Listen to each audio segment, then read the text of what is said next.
government emi kivim samples long 300 million vatu plong peme engine plong ATR mo Twin Otter plane plong Air Vanuatu. Jamie Brown he report. Financial support plong government ya Chief Executive Officer plong Air Vanuatu Joseph Laloyer mi confirm with them VBTC News.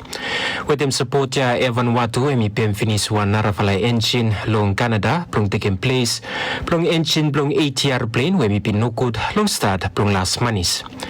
CEO Laloyer mi talem si work mi stop kuhet now ya plong takem engine ikam long Vanuatu plong ol engine ya lisave putum long plane. Alongside plong one Twin Otter, plong airline ya we minuku di stop, CEO Laloyer mitalem si wo kemi stop ko etu plong P1 narafala engine. Now ya we stop ika tu Twin Otter plane mo holi stop make him service plong Air Vanuatu long country. Mo CEO Laloyer mitalem thank you long government long big fella financial support ya. Mo give him assurance ATR mo Twin Otter plane holi nuku toli suit start and park service plong ol kita before end plong iya ya. Jamie Brown, VBTC News.